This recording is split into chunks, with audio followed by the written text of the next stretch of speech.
तो आप पहले जो है वो मूँग लगा के उसके बाद अगर आप देखते हैं कि तिल की प्राइस अच्छी है, तो उसके बाद आप तिल की फसल भी लगा सकते हैं। बिस्मिल्लाहिर्रहमानिर्रहीम, अस्सलाम वालेकुम। काश्तकार भाइयों, गंदम के बाद कौन-सी फसल लगाई जाए? बड़ा अहम क्वेश्चन है। ख़ासतौर पर पिछले सीज़न में जैसा कि आपने देखा कि मकई की बहुत ज़्यादा कास्ट की वज़ह से जो रेट्स की सूरत-ए-हाल बनी, अब जो है वो गंदम की जो मौजूदा सूरत-ए-हाल है, सिंध में जहाँ पे हार्वेस्टिंग और थ्रेशिंग स्टार्ट हो गई है, वहाँ पे हमारे काश्तकार भाई जो है वो कंडीशन जानते होंगे कि मंडियों से खरीदार जो है वो गायब है, हुकूमत की अदम दिलचस्पी है।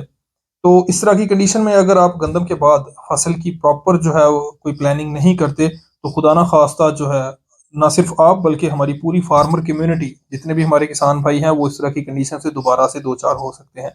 तो हमारे पास जो सबसे पहला ऑप्शन देखने में आता है कम खर्च और प्रॉफिट में, अगर हम पिछले सीजन की बात करें तो तिल है। तो इस सीजन में मैं ये वसूख से कह सकता हूँ कि अगर पिछले साल जो है तिल की 1 एकड़ काश्त थी, तो इस दफ़ा जो है वो 3 एकड़ होने जा रही है, यानी कि पिछले साल की निस्बत 3 गुना जो है वो ज़्यादा। तो इस तरह की कंडीशन में अगर खुदा न खास्ता एक्सपोर्ट जो है वो रुक जाती है, तो पाकिस्तान में जो तिल की खपत है, जो इस्तेमाल है, वो ना होने के बराबर है। तो ये क्रॉप जो है वो एक बड़ा धोखा खुदा न खास्ता हो सकती है। तो ऐसे में हमने क्या करना है कि हमने जो हमारे पास सभी अंडे हैं उनको एक टोकरी में नहीं रखना। हमारे पास जो खरीफ की फसलों में ऑप्शन है, उनमें हमारे पास कपास है, हमारे पास तिल है, हमारे पास मूंग है और हमारे पास चावल है।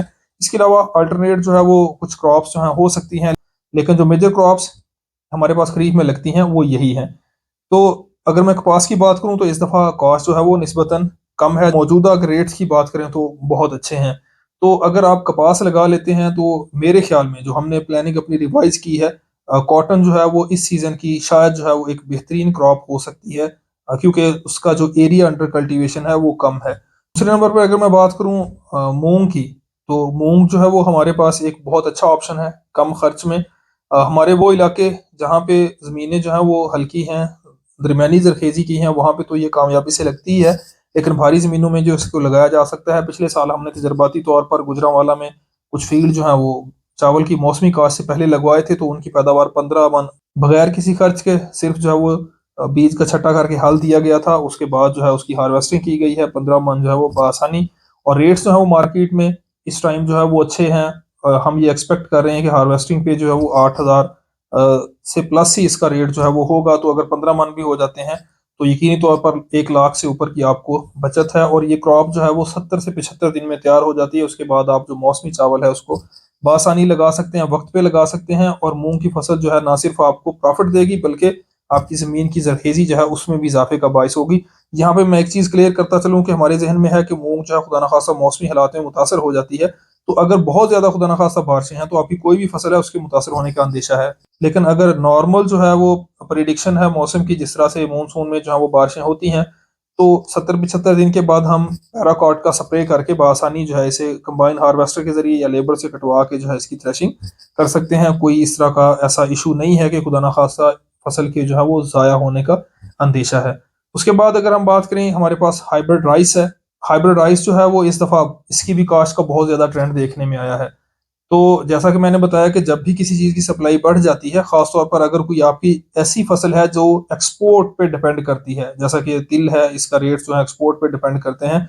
तो पिछले सीज़न में हमारे जिन किसान भाइयों ने चावल लगाए थे, वो अंदाज़ा लगा सकते हैं कि सीज़न के दौरान में जब एक्सपोर्ट एक दफ़ा स्टॉप हुई, हमारे जो एक्सपोर्टर हैं उनकी तरफ से नाक़स माल या मिलावट की वजह से, तो मार्केट में कितना प्रेशर आया था और कितने रेट्स लो हुए थे वो बआसानी जानते हैं। और खुदा न खास्ता इस तरह की कंडीशन जो है वो तिल के मामले में भी हो सकती है, क्योंकि तिल की फसल ने एक्सपोर्ट होना है। और अगर एक्सपोर्ट में हमारे जो एक्सपोर्टर्स हैं, वो जानबूझ के उसमें थोड़ा-सा क्वालिटी में इश्यूज़ क्रिएट करते हैं, जिसकी वजह से जो है वो उसकी एक्सपोर्ट अगर रुकती है कुछ अरसे के लिए, तो जब बहुत ज़्यादा फसल लगी हुई होगी तो मार्केट में प्रेशर बनेगा, रेट्स जो हैं उनके बहुत ज़्यादा लो होने के खुदा न खास्ता चांसेस हैं। तो ऐसी सूरत-ए-हाल में हाइब्रिड राइस जो है उसको भी आपने देख के लगाना है। उसकी जगह पे आप कुछ एरिया पे जो है वो हाइब्रिड राइस और मौसमी जो चावल आपने लगाना है, उससे पहले कुछ एरिया पे आप मूँग जो है वो बआसानी लगा सकते हैं। तो ये अल्टरनेट आपके पास ऑप्शन है चावल लगाने वाले इलाकों में। उसके बाद बात करते हैं तिल की। इसको मैंने ज़रा एंड पे रखा है, लेकिन ये हमारे फार्मर की फर्स्ट प्रायोरिटी है।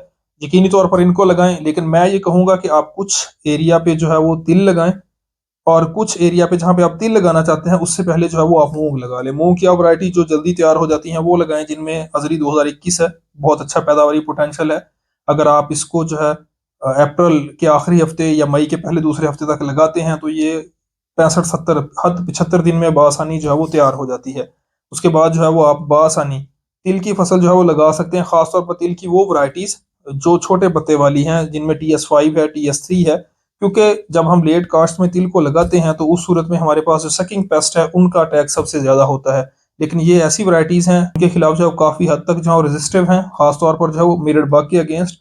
तो आप पहले जो है वो मूंग लगा के उसके बाद अगर आप देखते हैं कि तिल की प्राइस अच्छी है तो उसके बाद आप तिल की फसल भी लगा सकते हैं। अगर आपको अप्रैल काश्त तिल की जो है वो 15 से 20 मन देती है तो यकीनी तौर पर उन्हीं जगहों पे 10, 12, 15 मन तक जो है वो लेट काश्त में भी आप आसानी से तिल की फसल ले सकते हैं। उससे पहले जो है वो आप मूंग लगाएं। तो यकीनी तौर पर ये क्रॉप रोटेशन जो है वो ना सिर्फ आपके लिए फायदेमंद होगी बल्कि हमारी जितनी फार्मर कम्युनिटी है, क्योंकि हमारे बहुत सारे इलाके ऐसे हैं जहाँ पे अगर जमीनी वसाइल की वजह से या दूसरी आबो हवा की वजह से अगर एक फसल लगती है तो वहां पे वही कामयाब है।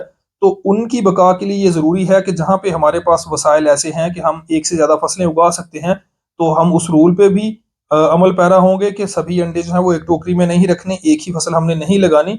और दूसरा, हम अपनी जो दूसरी फार्मर कम्युनिटी है उनके लिए भी हेल्पफुल होंगे। तो यकीनी तौर पर ये वीडियो जो है वो गंदम के बाद लगाने वाली फसलों में, जिनमें कपास है, जिनमें जो है मूंग है, हाइब्रिड राइस है और तिल की फसल है, लिहाज से हेल्पफुल होगी।